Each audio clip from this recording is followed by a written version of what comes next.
আসসালামু আলাইকুম deer HSC students, বিশেষ করে তোমরা যারা 2025 সালের পরীক্ষার্থী রয়েছ, তোমাদের জন্য প্রতিদিনই আমি প্রায় ভিডিও তৈরি করে থাকি। বিশেষ করে তোমাদের পরীক্ষা একেবারে সামনে চলে এসছে। 26শে জুন তোমাদের পরীক্ষা। আশা করি তোমরা সকলে ভালো রয়েছ এবং আমার পক্ষ থেকে প্রতিদিনই প্রচেষ্টা থাকবে যে তোমাদের জন্য আইসিটি এবং ইংরেজির কিছু না কিছু বিষয় তোমাদের সামনে তুলে ধরা, যাতে তোমাদের প্রস্তুতি অনেক ভালো হয়। তো এর সাথে যারা 26 ব্যাচের স্টুডেন্ট রয়েছে তারাও আমার এই ক্লাসগুলো দেখতে পারো তোমরা, ঠিক আছে। আমি তোমার পরীক্ষার পূর্বরাত পর্যন্ত বিশেষ করে আমি আইসিটির সলিউশনগুলো দিয়ে থাকবো। বিভিন্ন চ্যাপ্টার, তোমাদের 5টি চ্যাপ্টার রয়েছে এবার, হ্যাঁ, সেই চ্যাপ্টারগুলো সম্পর্কে আমি তোমাদের সিকিউ বলো বা এমসিকিউ বলো সবগুলোই আমি ধীরে ধীরে ধারাবাহিকভাবে ভিডিওগুলো দিতে থাকবো। তাছাড়া আমার যে English and ICT centre page রয়েছে, এই পেজটিকে তোমরা ফলো করে রাখতে পারো এবং আমার ইউটিউব চ্যানেল রয়েছে HSC English and ICT centre, সেটিকে তোমরা সাবস্ক্রাইব করে রাখতে পারো। তাহলে আমি যে ভিডিওগুলো ছাড়বো রেগুলার তোমরা দেখতে পারবে। তো চলো আমরা আজকের ক্লাসটি শুরু করি। মূলত গতকালকে আমরা একটা অফলাইন ভিডিও দিয়েছিলাম তোমার এমসিকিউ সলিউশন, বিশেষ করে ঢাকা বোর্ড, রাজশাহী বোর্ড এবং যশোর বোর্ডের তোমার এমসিকিউ সলিউশন, তোমার সংখ্যা পদ্ধতি এবং ডিজিটাল ডিভাইসের ওপর সেই যে সমস্যাগুলো ছিল সেগুলো সমাধান করে দিয়েছি। আশা করি তোমরা গতকালের ক্লাসটি দেখেছো। তো আজকের ক্লাসটি আমরা শুরু করি, চলো।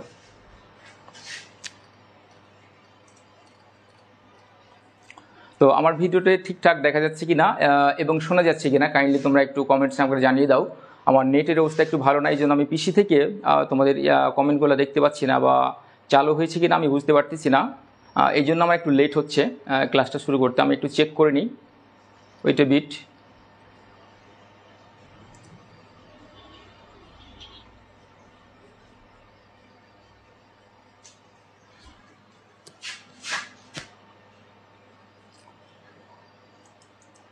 আচ্ছা, যাই হোক, আমরা ক্লাসটা শুরু করি। হ্যাঁ, তো দেখো, এটা পড়তেছি আমি তোমার কুমিল্লা বোর্ড 2024 সালের যে তোমার সংখ্যা পদ্ধতি এবং ডিজিটাল ডিভাইসের যে এমসিকিউগুলো এসেছিল, আমরা আজকের ক্লাসে সেগুলো সমাধান করবো। আজকে মূলত 3টা বোর্ডের আমরা প্রশ্ন সমাধান করব। তার মধ্যে প্রথমে রয়েছে তোমার কুমিল্লা বোর্ড 2024। ওকে, তো দেখো প্রথম প্রশ্নটি যেটি রয়েছে সেটি হচ্ছে তোমার বুলিয়ান যোগের কাজ সম্পাদনের জন্য ব্যবহৃত গেট কোনটি? ঠিক আছে, তো যোগ আসলে তোমার বুলিয়ান অ্যালজেব্রাতে যোগ বলতে তোমার বলতে 1 আর 1 2, 1 প্লাস 1 যোগ করলে 2 হয়, এরকম কিছু না। আসলে এর ক্ষেত্রে তোমার কোনো সত্য, যদি কোনো একটা বিষয় সত্য হয় তাহলে সেটাকে অন দ্বারা প্রকাশ করা হয়, বা যদি ভোল্টেজ উপস্থিতি থাকে তাহলে অন দ্বারা প্রকাশ করা হয়। তো এই ক্ষেত্রে তোমার কার্যক্রমগুলো একটু আলাদা, নর্মাল যে জেনারেল ম্যাথ রয়েছে তার থেকে একটু আলাদা। তো আমরা অলরেডি জানি যে বুলিয়ান যোগের কাজ তোমার করতে পারে তোমার ওর গেট, ঠিক আছে, ওর অপারেশন। এখানে আমরা যোগ বলতে যোগ বলবো না, বলবো ওর অপারেশন। হ্যাঁ, আর অ্যান্ড মানে কি গুণ অপারেশন, ঠিক আছে। আর নট মানে হচ্ছে পূরক। আর নর কোথা থেকে এসেছে? ওর থেকে যদি আমরা পূরক করি তাহলে নর হয়ে যাবে। তো আমাদের এই ক্ষেত্রে 1 নম্বর প্রশ্নের উত্তর হবে ওর অপারেশন, মানে যোগের কাজ করে ওর অপারেশন এবং গুণের কাজ করে অ্যান্ড অপারেশন। আশা করি তোমরা বুঝতে পেরেছ। এবার পরের প্রশ্নে চলে যাই।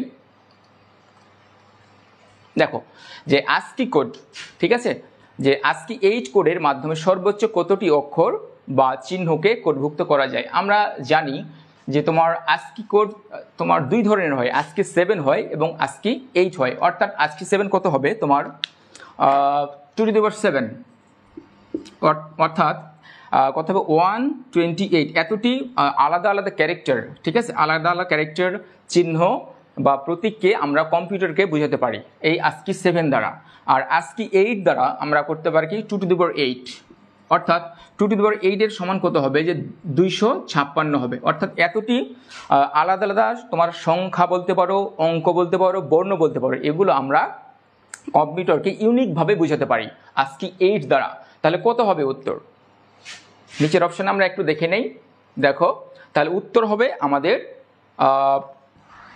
256টি। হ্যাঁ, 256টি ইউনিক ক্যারেক্টার বা বর্ণ বা সংখ্যা বা বিভিন্ন প্রতীক বা সিম্বল রয়েছে যে তোমার কিবোর্ডে, সেগুলোকে কম্পিউটারে বোঝানোর জন্য আমরা ASCII 8 ব্যবহার করে থাকি।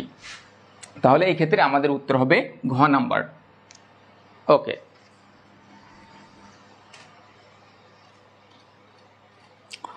এবার দেখো, এবার একটি প্রশ্ন এসছে যে ই কোন ধরনের সংখ্যা পদ্ধতি তোমরা বলতে পারবে? এটা হচ্ছে তোমার 16 বিট। 16 বিট মানে কি? হেক্সাডেসিমাল সংখ্যা পদ্ধতি। আর পরেরটি রয়েছে 11, এটা বাইনারিতে রয়েছে, এবং 7 হচ্ছে তোমার অক্টালে রয়েছে। ঠিক আছে, বলতেছে যে এইগুলা যোগ করলে কত হতে পারে। তো আমরা জানি ই মানে কত, ই মানে আমরা জানি 14। ঠিক আছে, ই মানে কত? 14। আমরা যদি এই ই কে তোমার হেক্সাডেসিমাল সংখ্যাটিকে ডেসিমালে রূপান্তর করি তাহলে কত পাবো? ই মানে 14 পাবো। আচ্ছা, আর বাইনারিতে 11 মানে কত? বাইনারিতে তোমার যে সিরিজটি রয়েছে এখানে যদি তুমি বসাও 11 বসালে কত হচ্ছে? 3। তাহলে তুমি 3 অর্থাৎ 11-এর তোমার দশমিক হচ্ছে তোমার 3। ওকে, আর এখানে দেখো 7। 7 হচ্ছে কি? অক্টাল সংখ্যা পদ্ধতিতে তোমার হচ্ছে 7, তাহলে দশমিকে কত হবে? 7ই হবে। ঠিক আছে, এখানে হবে 7। এখন যদি তুমি এটা বলো যে স্যার আমি ক্যালকুলেটরে রূপান্তর করে নেব, সেটাও করতে পারো, বা কোনো একটা বড় সংখ্যা দিল তখন কিন্তু তোমাকে ক্যালকুলেটরে যেতে হবে। তো এই ধরনের প্রশ্ন আসলে কি করব আমরা? তো এটা একটা উদ্দেশ্য হচ্ছে যে তুমি প্রতিটা সংখ্যা পদ্ধতিকে দশমিকে নিয়ে যাবা। তুমি হেক্সাডেসিমালকে আমি দশমিকে নিয়ে গেছি, বাইনারিকে আমি দশমিকে নিয়ে গেছি, আর অক্টালকে দশমিকে নিয়ে গেছি, দিয়ে তোমার একই শ্রেণীভুক্ত করলাম। ঠিক আছে, তাহলে আমরা যদি যোগ করি তাহলে কত হবে? 4 4 আর 3 7, তাহলে হবে 24। ঠিক আছে, হবে 24 হবে। তো 24কে আমরা এখন ক্যালকুলেটরে লিখব। এই দশমিক সংখ্যাটিকে আমরা ক্যালকুলেটরে তুলব। আমরা জানি রূপান্তর করতে অলরেডি, তোমরা আসলে জানো কি না আমি তোমাদের এখন দেখিয়ে দিচ্ছি। দেখো, আমরা বেজ সিস্টেমে যাব। আমরা প্রথমে যাব বেজ সিস্টেমে। তো আমরা 2বার মোট চাপবো, খেয়াল করো, 1বার 2বার। এখন দেখো আমি যদি 3 চাপি তাহলে আমি চলে গেছি বেজ সিস্টেমে চলে গেছি। এখন আমি 24 লিখব, তোমরাও চেষ্টা করতে পারো 24। এখন আমি ইজ ইকুয়াল টু চাপবো, কারণ সমান চিহ্ন না দিলে এই 24 আর কাজ করবে না, অ্যাক্টিভ হবে না। আমি যদি সমান চিহ্ন চাপি তাহলে তোমার এটা অ্যাক্টিভ হবে। দেখো 24-এর ডান দিকে লেখা আছে ডি, অর্থাৎ ডেসিমাল সংখ্যা। আমি ডেসিমাল সংখ্যাটা তুলেছি। এখন এর সমতুল্য চাপবো। দেখো খুবই ইজি। এখন দেখো এখানে আছে কি যে ডেসিমাল, হেক্সা, বাইনারি, অক্টাল, তুমি একে একে চাপতে থাকবা। ঠিক আছে, তাহলে দেখো আমি এখন হেক্সা চাপবো না, হেক্সাতে যদি চাপি তাহলে কত হবে? দেখো, সরি এটা ডেসিমাল, হেক্সাতে চাপলে কত? 18। দেখো 16 বিট, 16 বিটে কত মানে কি তোমার এটা সঠিক, এটা হবে। ঠিক আছে, আর কি হবে? তারপর তুমি বাইনারি চাপো। হ্যাঁ, দেখো যদি বাইনারি চাপো, এখানে বাইনারি দেখা যাচ্ছে না। ঠিক আছে, বাইনারিটা আমার এখানে আসছে 1100 আছে, বুঝতে পেরেছো? আচ্ছা, তাহলে আমাদের বুঝতে পারছি যে এখানে তোমার বাইনারিটা হচ্ছে না, মানে আমার এখানে যে উত্তরটা আছে এখানে আছে 1100, কিন্তু এখানে দেখো 11001। তাহলে কি এটা হবে? তাহলে এই উত্তরটা কিন্তু আমাদের হবে না। এখন আমি পরবর্তীতে চাপবো, অক্টাল চাপবো, দেখি কত আসে। দেখো 30। হ্যাঁ, দেখো তাহলে আমাদের উত্তর কি হবে? দেখো আমাদের সঠিক হচ্ছে কোনটা, এই যে 18 এটাও সঠিক হচ্ছে, 30 এটাও সঠিক হচ্ছে। আমি কিন্তু ক্যালকুলেটরের মাধ্যমে তোমাদের এটা দেখিয়ে দিলাম। আশা করি তোমরা এটা বুঝতে পেরেছো। তো এখন নিচের দিকে আমরা আরেকটা দেখি। তাহলে আমরা অপশন কোনটা দিব? 1 ও 3। উত্তর হবে কোনটা তাহলে বলো তো? উত্তর হবে আমাদের খ নাম্বারটা, এটা হচ্ছে আমাদের সঠিক উত্তর। আচ্ছা, এবার আমরা পরের ম্যাথে চলে যাব।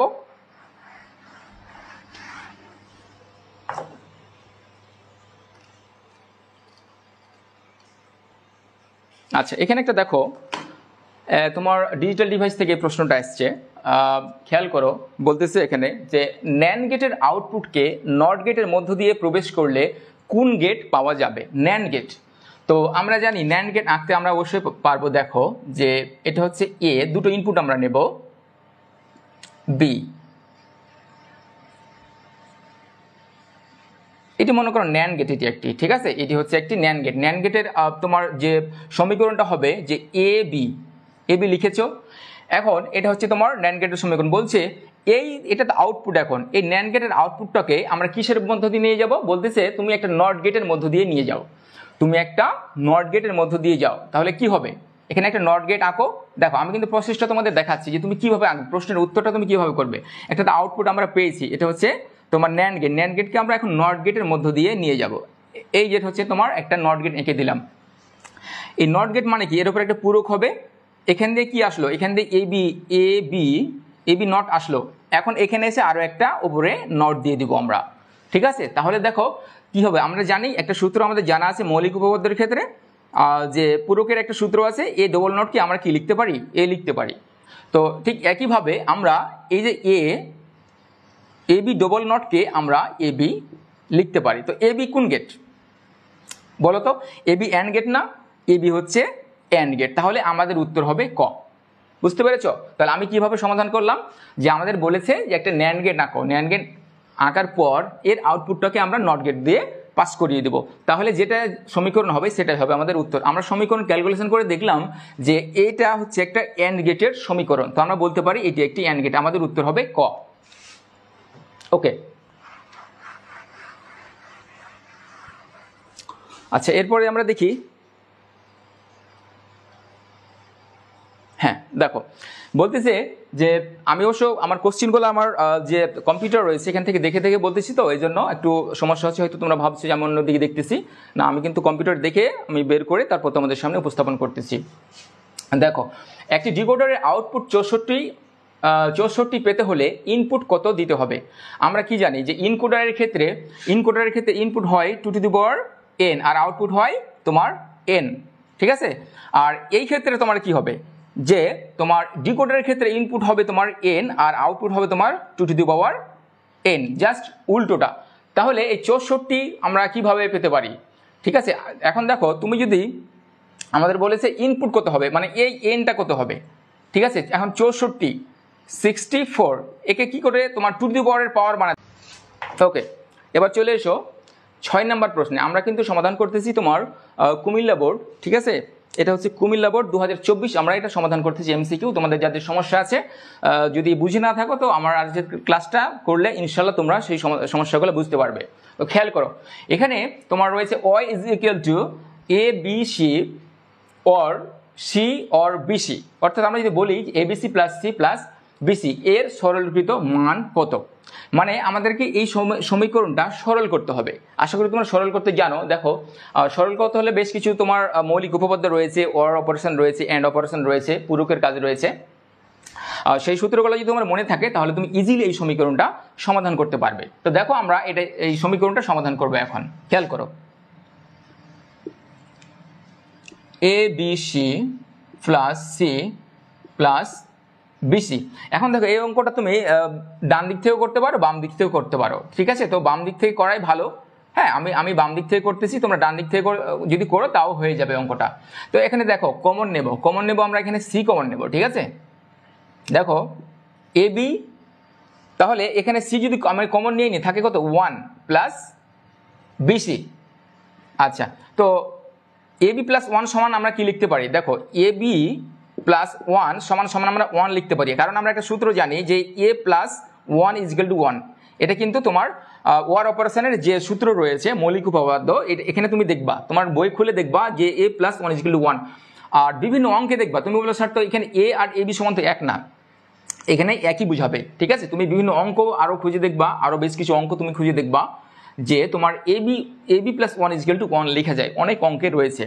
তো আমরা সেই কাজটাই করবো এখানে। এখন তোমার যে সন্দেহটা ছিল সেই সন্দেহটা সম্পর্কে আমি একটু বলে দিলাম, যে দেখো যে তাহলে কি হবে সি ইন্টু 1 প্লাস বিসি, ঠিক আছে। আমরা এটা পেয়েছি। এখন খেয়াল করো যে এইখান থেকে আবার আমরা কমন নিব, এখান থেকে আমরা এটা কমন নেব, কি কমন নেব, সি কমন নিব। দেখো এখানে আমরা যদি সি কমন নিই, দেখো তাহলে কি থাকে, তাহলে থাকে 1 প্লাস বি, 1 প্লাস বি।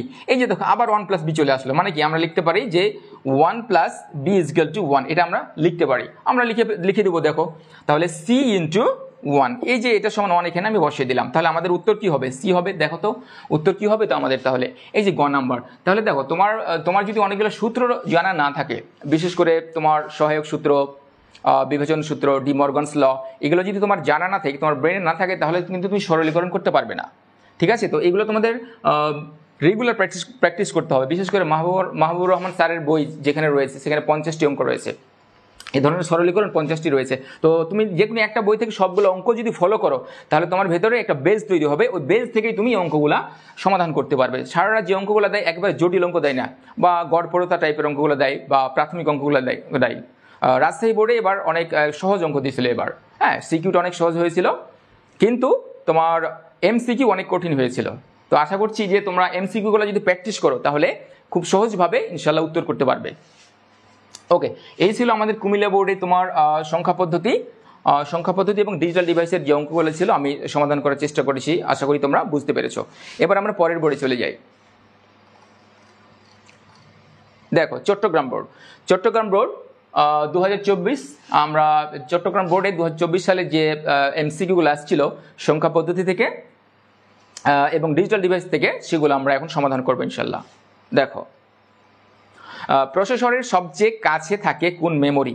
হ্যাঁ, খেয়াল করো, অনেকেই হয়তো বলবা যে স্যার ক্যাশ মেমোরি। না, ক্যাশ মেমোরি থাকে না, ঠিক আছে। সব থেকে কাছে থাকে রেজিস্টার, মানে তোমার প্রসেসরের সব থেকে কাছে থাকে রেজিস্টার, মানে প্রসেসরের আশেপাশেই থাকে, বা তোমার প্রসেসর রেজিস্টার দ্বারাই তৈরি, এরকম একটা কিছু, বুঝতে পেরেছো? তো অনেক কাছে থাকে রেজিস্টার, তারপরে থাকে ক্যাশ মেমোরি। হ্যাঁ, তো সেকেন্ড অপশানে সেকেন্ড যেটা ডিস্টেন্স, সেখানে থাকে ক্যাশ মেমোরি। আচ্ছা, আশা করি তোমরা বুঝতে পেরেছো। তোমরা হয়তো বলতে পারো স্যার এই কোশ্চিনটা কোন অধ্যায় থেকে আসছে। আসলে এই কোশ্চিনটা তোমার ডিজিটাল ডিভাইস থেকে অনেক জায়গায় হয়তো লিখে আছে দেখবা। আবার তুমি দেখতে পারো যে এটা তোমার প্রোগ্রামিং অধ্যায়ে কিন্তু সেখানে মেমোরি নিয়ে কথা আছে, র্যাম বা রম নিয়ে কথা আছে, ওই অধ্যায় থেকে মূলত আসতে পারে। তো দুই জায়গায় এখানে তোমার এই আলোচনাটা চলে আসতে পারে। তো আমি এটা নিয়ে চলে এসেছি তোমাদের এই অধ্যায় নিয়ে এসে আমি তোমাদের এটা বুঝিয়ে দিলাম। আচ্ছা, এই প্রশ্নটা কিন্তু রাজশাহী বোর্ডেও আসছিল 2024 সালে, ঠিক সেম প্রশ্ন, কোনো পার্থক্য আমি দেখতে পাইনি, একই কথা, একই রকম, যে প্রসেসরের সবচেয়ে কাছে থাকে কোন মেমোরি? এটা হবে, উত্তর হবে রেজিস্টার। ওকে, এবার 2 নম্বরটা আমরা দেখি যে ডিজিটাল ইলেকট্রনিক্সের যে কোনো সার্কিট বাস্তবায়ন করা যায় কোন গেট দিয়ে? অর্থাৎ এখানে বলা হয়েছে সার্বজনীন গেটের কথা, ঠিক আছে। ইউনিভার্সাল গেট, যেটা ইউনিভার্সাল গেট রয়েছে তোমার কি দুইটা, ন্যান্ড গেট আর নর গেট। তো এখানে দেখো তো ন্যান্ড গেট বা নর গেট আছে নাকি? হ্যাঁ, এই যে দেখো নর গেট। তাহলে সব ধরনের সার্কিট আমরা এই নর গেট দ্বারা বানাতে পারি। তুমি নট গেটও বানাতে পারবা, তারপরে অ্যান্ড গেটও আমরা বানাতে পারবো, তারপরে যে ওয়ার গেট, অ্যান্ড গেট এবং নট গেট, সব গেটই আমরা বানাতে পারবো। এক্সঅর গেট বানাতে পারবো, এক্সনর গেট বানাতে পারবো। সব ধরনের সার্কিট আমরা এই নর গেট দ্বারা এবং ন্যান্ড গেট দ্বারা বাস্তবায়ন করতে পারবো। এই জন্য বলা হচ্ছে যে ন্যান্ড গেট এবং নর গেটকে সার্বজনীন গেট বলা হয়। এটার প্রমাণ তোমার চলে আসে তোমার সিকিউতে 2 থেকে 3 মার্কের প্রমাণ করতে বলে যে নর গেটের সার্বজনীনতা প্রমাণ করো অথবা ন্যান্ড গেটের সার্বজনীনতা প্রমাণ করো। ওকে, এবার দেখো নিচে আমরা এখানে একটা সার্কিট দেখতে পাচ্ছি, ঠিক আছে। এটা হচ্ছে এক্স নর গেটের সার্কিট, তোমরা দেখতে পাচ্ছি নাকি? আমি একটু রিপিট করে দিই এটাকে।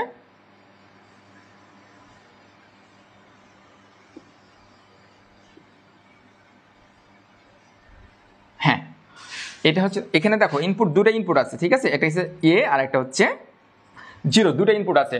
বলতেছে নিজের উদ্দীপকটি লক্ষ্য করো এবং 3 ও 4 নম্বর প্রশ্নের উত্তর দাও। আচ্ছা, আশা করি তোমরা বুঝতে পেরেছো যে এটি হচ্ছে একটি এক্স নর গেটের সমীকরণ। এক্স নর গেটের সমীকরণ আমরা কি জানি? দেখো যে এ যদি এরকম থাকতো এক্স নর বি, ঠিক আছে, এটা হচ্ছে এক্স নর গেটের সমীকরণ। এটা সমান আমরা কি জানি? এটা তো একটা তোমার সূত্রটা আমাদের অবশ্যই মনে রাখতে হবে। তো আমরা লিখতে পারি যে তোমার এ বি অর তারপরে কি, যে এ নট আর বি নট। এটা সূত্র আমাদের মুখস্থ বা আমরা পড়েছি বইয়ে, এটা আমাদের জানা, ঠিক আছে। তো এই সূত্র অনুযায়ী আমরা এখানে প্রয়োগ করবো। তো এখানে বলছে ওয়াই এর মান কত? এই যে ওয়াই সমান হট এখানে দেওয়া আছে। তো ওয়াই এর মানটা আমরা কিভাবে বের করবো? দেখো খেয়াল করো, তো এখান দিয়ে আমরা কি পাঠিয়েছি বলো তো?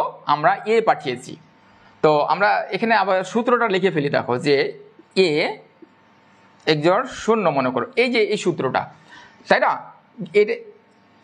এটা যদি হয় এরকম, তাহলে আমরা এখান থেকে কি তৈরি করতে পারি? দেখো জাস্ট এই সূত্রটা আমরা বের করব। আমরা জানি এক্স নর গেটের যেটা সমীকরণ, এটা হচ্ছে এইটা, ঠিক আছে।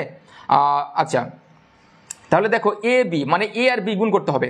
তাহলে এ আর এ 0, তাহলে দুটো গুণ করে দাও, বা গুণ অপারেশন আর গুণ করে দাও বললে ভুল হবে, গুণ অপারেশন আর কি এটা। এবং এটা তোমার কি হচ্ছে? আচ্ছা দেখো এ ডট 0 হলো, তারপরে কি হবে? দেখো এ নট ইন্টু বি নট, অর্থাৎ দেখো যে এ নট ইন্টু 0 আছে না, এ 0 নট বসিয়ে দাও। তাহলে আমরা জানি যে যদি এ কে 0 দ্বারা গুণ করো তাহলে কি হবে? 0 হবে না? গুণ করলে মানে 0 হয়, এটা তোমার মৌলিক উপপাদ্য অনুযায়ী হয়ে যায়, অর অপারেশন অনুযায়ী এটা আমরা 0 পাবো, তোমরা সূত্র পড়লে দেখতে পাবা। এবং দেখো এ নট এখানে আছে, আর এই যে 0-র ওপর নট আছে মানে কি পূরক হয়ে যাবে, কমপ্লিমেন্ট হয়ে যাবে, তাহলে কি হবে, তাহলে 0 হয়ে যাবে 1, ঠিক আছে। আচ্ছা, তাহলে দেখো যে এই যে এখান থেকে আমরা কি লিখতে পারি, এখানে 0 তো 0, 0 তো 0ই হয়ে গেল, আর এ নটকে আমরা 1 দ্বারা গুণ করলে এ নটই পাবো, এ নটই পাবো। দেখো তাহলে আমাদের উত্তর হবে, আমি যদি তোমাদের অপশনগুলো দেখাইনি, তো আমাদের উত্তর হবে কিন্তু এ নট, ঠিক আছে, আমাদের উত্তর হবে এ নট। এবং আমি কিভাবে সমাধান করেছি তোমরা বুঝতে পেরেছো আশা করি। তো এখানে ইনপুট কিন্তু তোমার চেঞ্জ করে দিয়েছে, বি এর জায়গাতে 0 দিয়ে দিয়েছে, আমাদের এখানে বি এর জায়গাতে 0 দিয়ে দিয়েছে। ওকে, আচ্ছা, হ্যাঁ হ্যাঁ, এই যে এখানে দেখো অপশানগুলো দেখো, এটা কিন্তু এ নট, ঠিক আছে, এটা এ নট, আর এটা আই দিয়েছে, এটা 0 আর এটা এ, তাহলে কোনটা হবে, তাহলে বলো তো এ হবে কি এ হবে না। আমরা অলরেডি হিসাব করে সূত্র বসিয়েছি, এক্স নর গেট অপারেশনের যে সূত্র রয়েছে আমরা সেটা বসিয়ে এটা সমাধান করেছি, হবে আমাদের উত্তর হবে কে, ঠিক আছে, এটা হবে আমাদের উত্তর। তো কিভাবে বের করলাম আশা করি সেই প্রসেসটা তোমরা বুঝতে পেরেছো। আর এই গেট সম্পর্কে বলতে গেলে দেখো, সরি এখানে আমার একটু বের করি। ওকে, তো এই যে এখানে কিভাবে যাচ্ছে এটা তোমরা কিন্তু ভালোভাবে খেয়াল করবা, যে এখান দিয়ে গেল এ, এখান দিয়ে গেল এ গেছে, ঠিক আছে।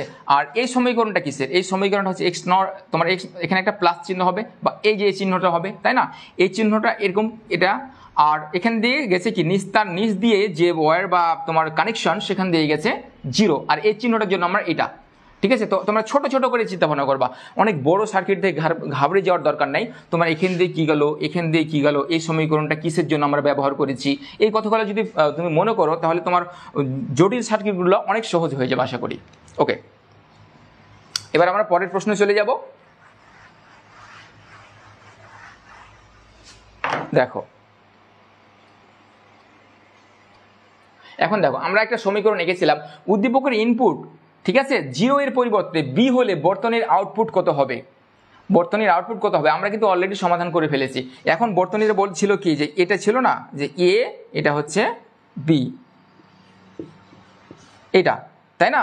তো বলছে এখানে আগেরটাতে 0 ছিল, তো বলছে যে 0টা পরিবর্তন করে আমরা যদি এখানে বি দিয়ে দিই তাহলে কি হবে। তো এটা তো আমাদের জানাশোনা কথা, অলরেডি আমরা তো তোমাদের সূত্রটা প্রথমে লিখে দিয়েছি। তাহলে কি হবে দেখো, এখান দিয়ে কি আসলো, এ আসলো, আর এই চিহ্নটা কি, এই যে এক্সক্লুসিভ অর, আর নিচ দিক দিয়ে যে কানেকশনটা রয়েছে সেটা হচ্ছে বি, আর এই যে নট রয়েছে নটটা দিয়ে দাও। তাহলে এরকম কোনটা মিলতেছে দেখো তো, এই যে কে নাম্বার মিলতেছে না, হ্যাঁ, এটা হবে তোমার এই প্রশ্নের উত্তর। আশা করি তোমরা এই প্রশ্নটা ভালো করে বুঝতে পেরেছো। আমি ডিটেলস বললাম তোমাদের, যে সার্কিট কিভাবে তৈরি করতে হয়, তারপরে সিম্বলগুলো কিভাবে ডিজাইন করতে হয়, সিম্বল থেকে কিভাবে সমীকরণগুলো ডিজাইন করতে হয়, আশা করি তোমরা বুঝতে পেরেছো। ওকে, এখন আমরা পরের প্রশ্নে চলে যাব। হ্যাঁ, 5 নম্বর প্রশ্নটি দেখো। তো 5 নম্বর প্রশ্ন বলার আগে তোমাদের একটু বলে রাখি যে তোমরা যারা বিশেষ করে 2025 সালের পরীক্ষার্থী রয়েছে এবং যারা 2026 সালের পরীক্ষার্থী রয়েছে তাদের উদ্দেশ্যে বলতেছি যে আমার এই ক্লাসগুলো বা একটি কোর্সের আন্ডারে চলতেছে। আমি বলেছি যে এই কোর্সটি তোমার রান করব আমি তোমাদের আইসিটি পরীক্ষার পূর্বরাত পর্যন্ত, ঠিক আছে, মানে ধারাবাহিকভাবে তোমাদের যে 5টি অধ্যায় রয়েছে আইসিটির, ঠিক আছে, আমি প্রতিটি চ্যাপ্টার ভালো করে আলোচনা করে দেবো। এবং তোমরা আমার যে চ্যানেল রয়েছে যে তোমার ইংলিশ অ্যান্ড আইসিটি সেন্টার, এই পেজটি ফলো দিয়ে রাখতে পারো। আর আরও একটি পেজ রয়েছে, পেজ না, আমার ইউটিউব চ্যানেল রয়েছে HSC English and ICT centre, সেই চ্যানেলটি তোমরা সাবস্ক্রাইব করে রাখতে পারো। তাহলে তোমাদের যে কোনো সমস্যা বা যদি মনে করো যে প্রোগ্রামিংয়ের সমস্যা রয়েছে, আমি কিন্তু হাতে কলমে সেগুলো এখন যেরকম প্রজেক্টরে ভালো করে দেখিয়ে দিতেছি, এবং খুঁটিনাটিগুলো আমি প্র্যাকটিক্যাল করে তোমাদের দেখিয়ে দেবো। বিশেষ করে প্রোগ্রামিং রয়েছে, তোমার HTML রয়েছে, তাছাড়া তোমার আমি ডিজিটাল ডিভাইস কিন্তু আলোচনা এখনও শুরু করিনি। আমি 2-1 দিনের ভেতরে ডিজিটাল ডিভাইসের A to Z আলোচনা করব, অর্থাৎ শুরু থেকে শেষ পর্যন্ত জিরো লেভেল থেকে আমি আলোচনাটা শুরু করব তোমার ডিজিটাল ডিভাইসের। সো তোমরা যারা এখনই বুঝতে পারছো না যে তোমার ডিজিটাল ডিভাইসে অনেক কঠিন লাগছে, তো তোমরা যদি প্রায় 5 থেকে 6 দিন আমার সাথে ক্লাসগুলো করো এবং কন্টিনিউ করো, আশা করি যে তোমাদের ডিজিটাল ডিভাইস অনেক সহজ লাগবে, ঠিক আছে। আমি অনেক সহজভাবে তোমাদের বুঝিয়ে দেবো। তাছাড়াও আমি ইংরেজির যে সেকেন্ড পার্ট রয়েছে, সেকেন্ড পার্টের ক্লাসগুলো নিতে থাকবো। আমি কিন্তু অলরেডি ফ্রেজের একটা তোমার সুটেবল ফ্রেজ যেগুলো রয়েছে বা ওয়ার্ডস রয়েছে সেগুলো আমি একটা ক্লাস নিয়েছি, তোমরা সেই ক্লাসটি দেখতে পারো। এবং পরবর্তীতে আমি রাইট ফর্ম ভার্বস নিয়ে আলোচনা করব। আশা করি তোমরা সেই ক্লাসগুলো দেখতে থাকবে এবং নিজেদেরকে পরীক্ষার জন্য ভালো করে প্রস্তুত করে নেবে। ওকে, আমরা পরের প্রশ্নটা চলে যাই। দেখো যে 31 এই সংখ্যাটি একটি দশমিক সংখ্যা। দেখো এখানে কি সাবস্ক্রিপ্টে কি লেখা আছে 10, মানে কি এটি একটি তোমার দশমিক সংখ্যা। সংখ্যাটির টুজ কমপ্লিমেন্ট কত? ঠিক আছে, টুজ কমপ্লিমেন্ট কত হবে? তো তোমরা যারা অলরেডি জানো তোমরা কমেন্টে জানাতে পারো। যদিও আমার এখানে একটু কমেন্ট সেকশনটা দেখা যাচ্ছে না, নেটের একটু সমস্যা হয়েছে, আমার পিসিতে নেটের একটু সমস্যা হয়েছে, যার কারণে দেখা যাচ্ছে না। দেখি নেটের স্পিড আসছে নাকি, একটু ওয়েট এ বিট। তোমরা অবশ্যই কমেন্টে জানাবে যে আমাকে ঠিক শোনা যাচ্ছে কি না বা দেখা যাচ্ছে কি না। হ্যাঁ, একটু কাইন্ডলি জানিয়ে দিবা। আমি যাচ্ছি পেজে, ওয়েট এ বিট। আচ্ছা,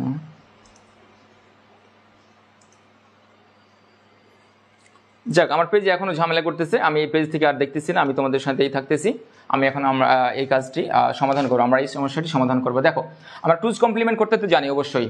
তো যদি টুজ কমপ্লিমেন্ট করতে না জানো, আমি তোমাদের অনেক শর্টকাট একটা সিস্টেম এখন তোমাদের শিখিয়ে দিচ্ছি, মানে চোখের পড়লে তোমরা টুজ কমপ্লিমেন্ট করে ফেলতে পারবে। ওকে, তো খেয়াল করে একটু শুরু করো। দেখো 31-এর বাইনারি আমাদেরকে প্রথম বের করতে হবে এবং এটি অবশ্যই 8 বিট রেজিস্টারে আমাদেরকে রাখতে হবে, এটা আমরা জানি। তো যেহেতু এই সংখ্যাটি 31 127 বা তার চেয়ে ছোট, এই জন্য আমরা 8 বিট রেজিস্টার রাখবো। কিন্তু কোনো সংখ্যা যদি তোমার 127-এর বেশি হয়ে যায়, বিশেষ করে 128 হয়ে যায়, তখন কিন্তু তুমি আর ওই 8 বিট রেজিস্টার রাখতে পারবে না। আমি এই সম্পর্কিত একটা অঙ্ক কিন্তু আমি তোমাদের শিখিয়েছি, ঢাকা বোর্ডের যে সিকিউরিটি ছিল 2024 সালে 16 বিট সম্পর্কিত, সেই সমস্যাটি সমাধান করে দিয়েছি। আমার বিগত ক্লাসগুলো দেখতে পারলে সেই সমস্যাটি তোমরা সমাধান করতে পারবে যে 8 বিট না 16 বিট কোন রেজিস্টারে আমরা নিব। তো এখানে যেহেতু 31 ছোট রয়েছে, আমরা এখন এটা কি করব যে তোমার বাইনারি সংখ্যা বের করব। তো আমরা জানি যে একটি ছক রয়েছে যে তোমার বাইনারি সংখ্যার স্থানীয় মান নির্দেশক ছক, সেই ছকটি আমি লিখতেছি, তোমরা ক্যালকুলেটরের মাধ্যমে সেটা বের করতে পারো যে 1 2 4 8 16 32।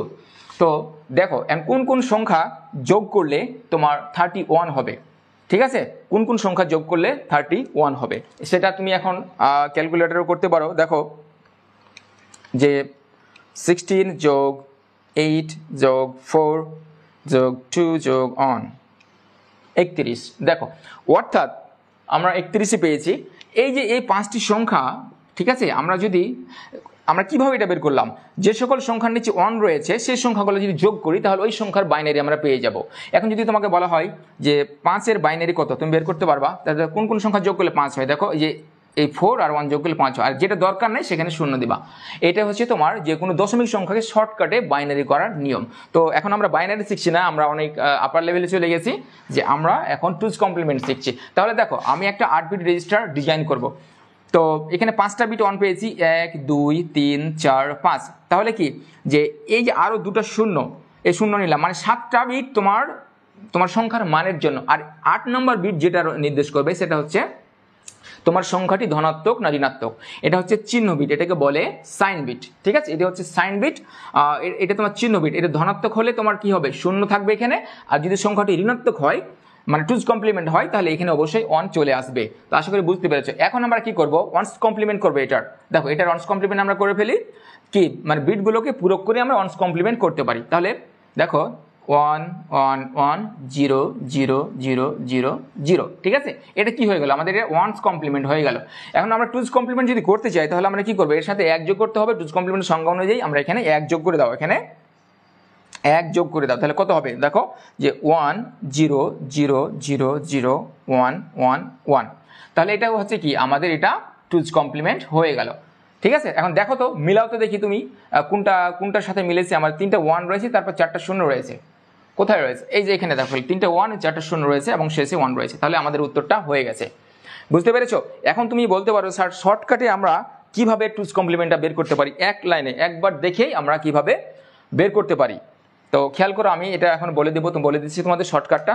দেখো ডান দিক থেকে তুমি দেখবা প্রথম 1 পর্যন্ত ঠিক থাকবে, সব কিছু ঠিক, প্রথম 1 পর্যন্ত সব ঠিক থাকবে। ঠিক আছে, আমি কিন্তু না দেখে এখন অঙ্কটা করতেছি যে এটা তোমার বাইনারি সংখ্যা। 31কে তুমি 8 বিট রেজিস্টারে রাখবা, 31কে 8 বিট রেজিস্টারে রাখার পর তুমি ডান দিক থেকে দেখবা যে প্রথম 1 পর্যন্ত সব ঠিক থাকবে, বাদ বাকিগুলো পূরক হয়ে যাবে। তাহলে দেখো প্রথম 1 আমরা পেয়ে গেছি, তাহলে এটা ঠিক থাকবো, তাহলে আর বাদ বাকিগুলো কি করব, চেঞ্জ করে দিব। দেখো তাহলে 1 এর জায়গাতে কি হবে 0 0 0 0, আর 0 থাকলে কি হবে 1 1 1। দেখো টুজ কমপ্লিমেন্ট হয়ে গেছে, অর্থাৎ সরাসরি তোমার প্রকৃত মান থেকে ডাইরেক্ট আমি কি করেছি যে তোমার টুজ কমপ্লিমেন্ট বের করে দিয়েছি। তাহলে তোমাদের আরো একটা উদাহরণ দেখাই, তাহলে তোমরা শর্টকাটটা বুঝতে পারবে।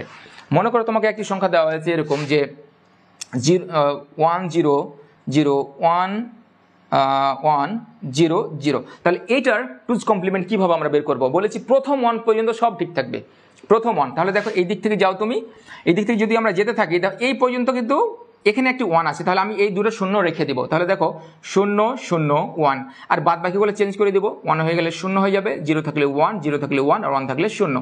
এই তো আমাদের টুজ কমপ্লিমেন্ট হয়ে গেল। যদিও এটা আমি একটা উদাহরণ দিয়েছি, টুজ কমপ্লিমেন্টের ক্ষেত্রে এখানে চিহ্ন বিট সবসময় 1 হবে, এটা খেয়াল রাখতে হবে আমাদের। আশা করি তোমরা বুঝতে পেরেছো যে টুজ কমপ্লিমেন্ট শর্টকাটে কিভাবে বের করতে হয়। ওকে, তাহলে আমাদের এখানে উত্তর হবে কত, ঘ নাম্বার হবে উত্তর। ঠিক আছে, আশা করি তোমরা বুঝতে পেরেছো। আচ্ছা, এবার পরের প্রশ্নে চলে যাই আমরা। দেখো আমি একটু বের করে নিই কম্পিউটার থেকে।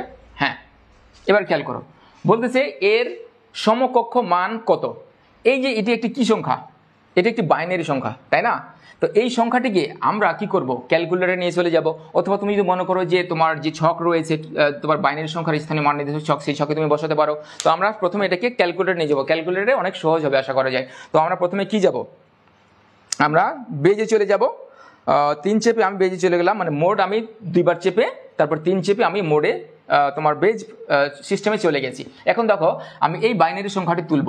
হ্যাঁ, তো আমাকে কি করতে হবে, তোমার বাইনারি মোডে যেতে হবে। আমি লগ চেপে বাইনারি মোডে চলে গেলাম। 0 ডান পাশে দেখো বি উঠে আছে, এখন আমি এই বাইনারি সংখ্যাটা তুলব। দেখো 1 0, তারপর কয়টা 1 রয়েছে, 1 2 3 4 5, 5টা 1 রয়েছে, 1 2 3 4 5। এখন সমান চিহ্ন চাপো।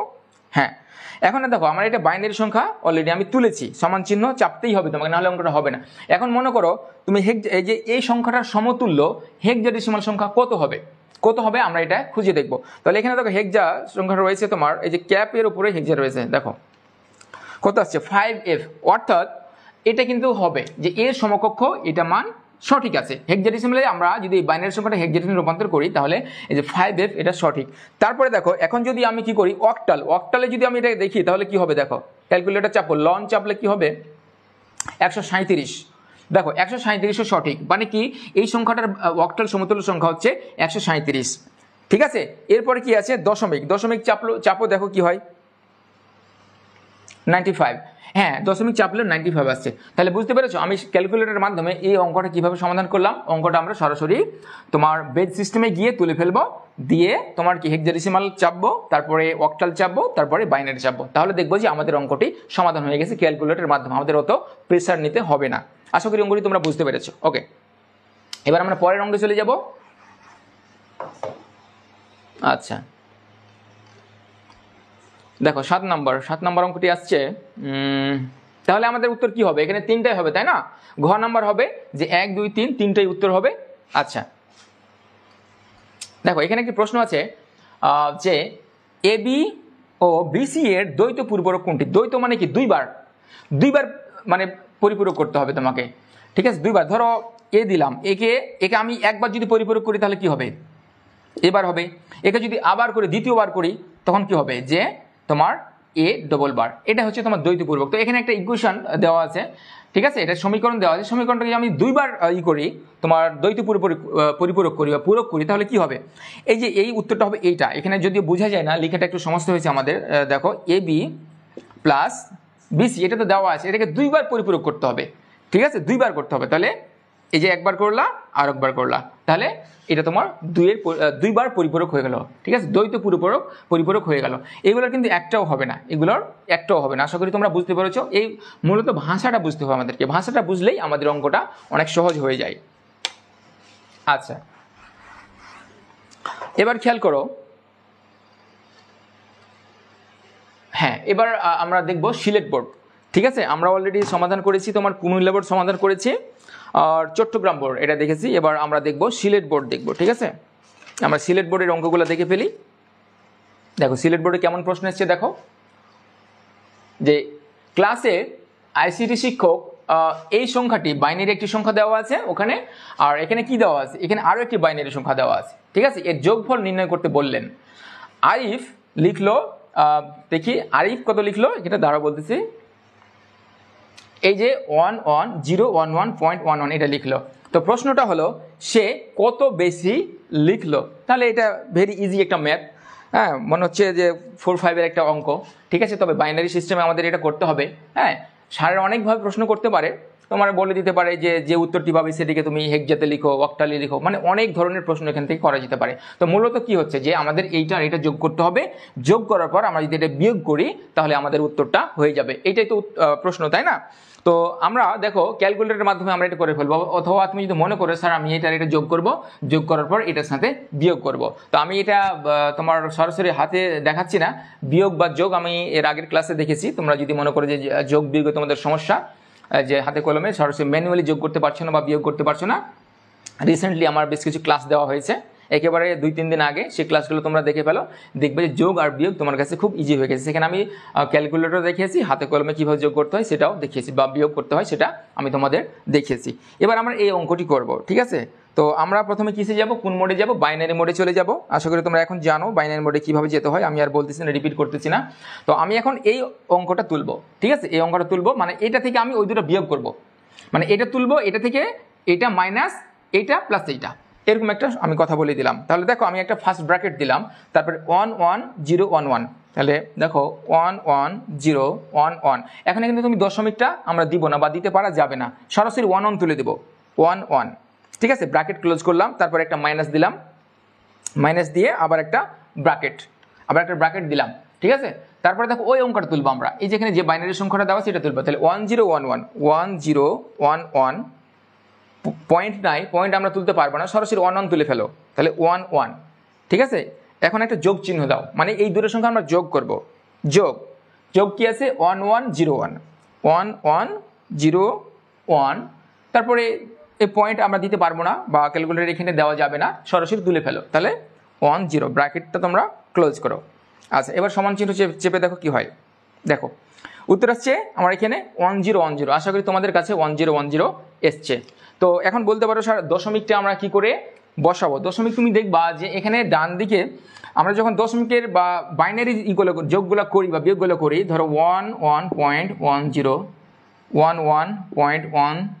এরকম করে মধ্যখানে জাস্ট আমরা দশমিকগুলো থাকে জাস্ট সোজাসুজি আমরা বসিয়ে দিই। তো তুমি সেই কাজটাই করবে, সোজাসুজি তোমার যে যোগটা আমরা পেয়েছি দু ঘরের বাম দিকে তুমি দশমিকটা বসিয়ে দিবে, ঠিক আছে। কিন্তু তুমি ক্যালকুলেটর করলে কিন্তু দশমিকটা পাবে না, তোমাকে একটু হিসাব করে সেই উত্তরটা লিখতে হবে। তুমি একটু মিলিয়ে দেখবা যে কোনটার সাথে মিলতেছে। এখন এখানে তুমি মিলাও তো কোনটার সাথে, তুমি পেয়েছো 1010, তো 1010 কি কোথাও আছে, দেখো তো 1010 কোথাও আছে, কোথায় আছে, এখানে আছে, তাহলে তোমার উত্তরটা হবে এইটা।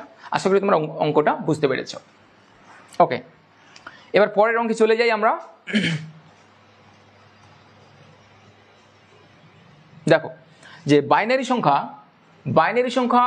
এত এবং এত এর যোগফল কত, মানে এর চেয়ে সোজা অঙ্ক আর হয় না। অলরেডি তোমাদের ক্যালকুলেটর আমি করে দেখিয়েছি কীভাবে যোগ করতে হয়, তবুও আমি তোমাদের একটু দেখিয়ে দিই। তোমরা যারা অঙ্ক বা দেখছো আজকের ক্লাসটি, তোমরা কমেন্টসে জানাতে পারো যে তোমরা উত্তরগুলো তোমরা পারছো কিনা বা বুঝতে পারছো কিনা, বা কোথায় সমস্যা হলে তোমরা জানাবে, আমি সেই টপিকটা ভালো করে আলোচনা করে দেবো। যদি তোমাদের কোনো একটা টপিক, সংখ্যা পদ্ধতি বলো, ডিজিটাল ডিভাইস বলো, বা HTML প্রোগ্রামিং, যে টপিকটা তোমাদের কাছে কঠিন মনে হবে, তোমরা আমাদেরকে তুমি অবশ্যই কমেন্ট করে জানাবে, আমি তার উপর একটা ভালো করে ক্লাস নিয়ে তোমাদের জানিয়ে দেবো।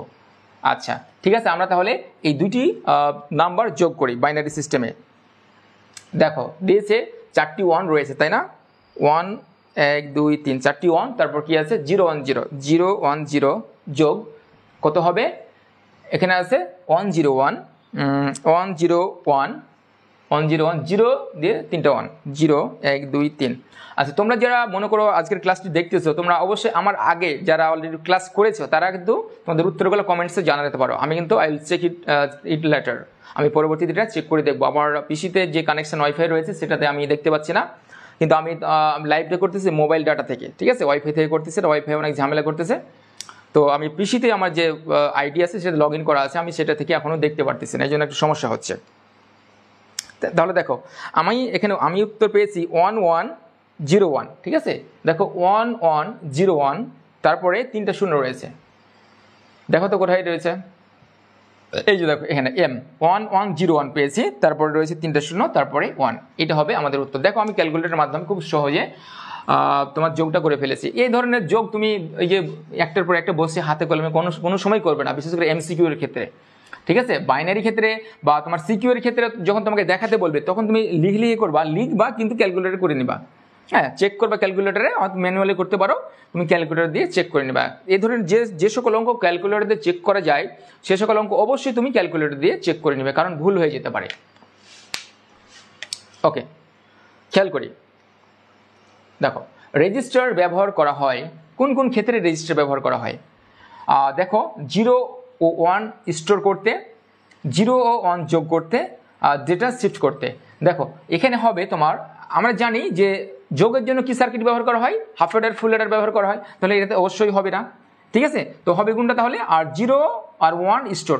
তোমরা জানো যে রেজিস্টার এক ধরনের মেমোরি, ঠিক আছে। এটা কি দ্বারা তৈরি, এটা তোমার ফ্লিপ ফ্লপ দ্বারা তৈরি। ফ্লিপ ফ্লপ হচ্ছে একটা ফ্লিপ ফ্লপ একটা বিট ধারণ করতে পারে, হয় 0 ধারণ করতে পারে নাহলে 1 ধারণ করতে পারে, ঠিক আছে। তো ধারণ করতে করে মানে কি, সেভ করে, ঠিক আছে, সেভ করে, তাহলে স্টোর করা, জমা করা, তাহলে এই কাজটা করতে পারে। এবং ডেটা শিফট করতে পারে। অনেক ক্ষেত্রে তোমার ডেটা, তোমার যে বিটের পজিশনগুলো রয়েছে, ঠিক আছে, যে একক দশক শতক এই পজিশনগুলো রয়েছে, এই সময় অনেকগুলোই বিভিন্ন কাজে, কম্পিউটারের বিভিন্ন কাজে হিসাব নিকেশের জন্য বিটগুলো শিফট করা হয়, হয় ডান দিকে শিফট করা হয় নাহলে বাম দিকে শিফট করা হয়। তো এই শিফট করার, ডেটা শিফট করার কাজে তোমার এই রেজিস্টার ব্যবহার করা হয়।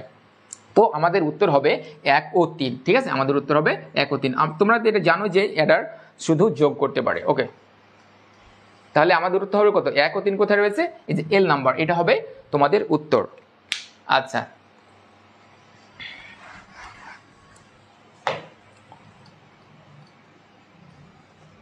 হ্যাঁ খেয়াল করো, এই তোমার এই বোর্ডটা দেখতেছি যে সব বাইনারি দিয়ে অঙ্কগুলো ভর্তি করে দিয়েছে।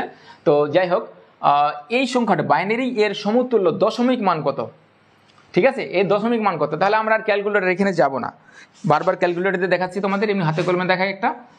1 2 4 8, এটা হচ্ছে কি, এটা হচ্ছে তোমার বাইনারি সংখ্যার স্থানীয় মান নির্দেশক ছক। এখান থেকে আমরা তোমার বাইনারি সংখ্যা বের করতে পারি বা দশমিকে রূপান্তর করতে পারি খুব শর্টকাটে। ওকে, তাহলে তোমার ওই যে সংখ্যাটা রয়েছে তোমার এই সিরিজে বসাও। তাহলে যে 1 0 1 0, 3টি 1 রয়েছে, তাহলে যে সকল সংখ্যার নিচে 1 রয়েছে, ঠিক আছে, সে সংখ্যাগুলো আমরা যোগ করবো, আর যে নিচে 0 রয়েছে সেটা আমরা যোগ করব না। তাহলে তুমি দেখো কত হবে, এদিকে 16 যোগ ওদিকে 7, 23। তোমাদের উত্তর হবে কত, 23, এটা হবে উত্তর। তুমি ক্যালকুলেটর দিয়েও অঙ্কটি করতে পারো। ওকে,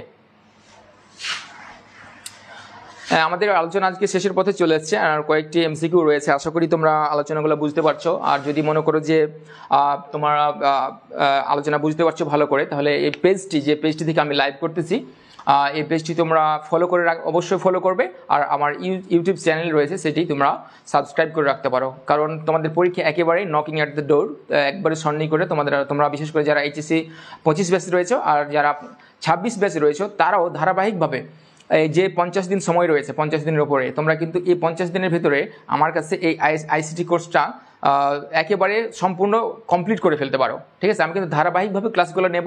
আশা করি তোমরা আমার এই পেজটি ফলো করে রাখবে, এবং আমার যে তোমার চ্যানেলটি রয়েছে সেই চ্যানেলটি অবশ্যই সাবস্ক্রাইব করে দেবে।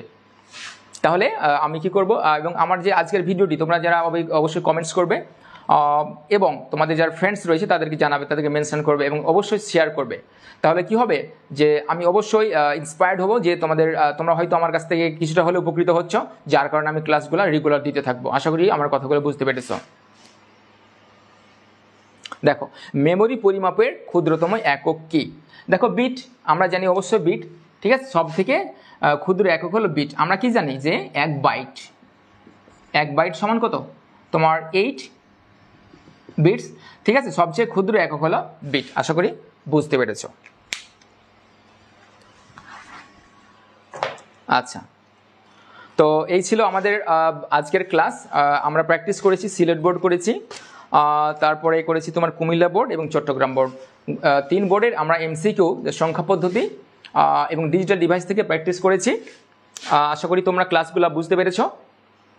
আর গতদিন কিন্তু ঢাকা বোর্ড, তোমার রাজশাহী বোর্ড আর যশোর বোর্ড একটা অফলাইন ক্লাস নিয়ে আমার এই চ্যানেলে ছেড়ে দিয়েছি, রাখা আছে।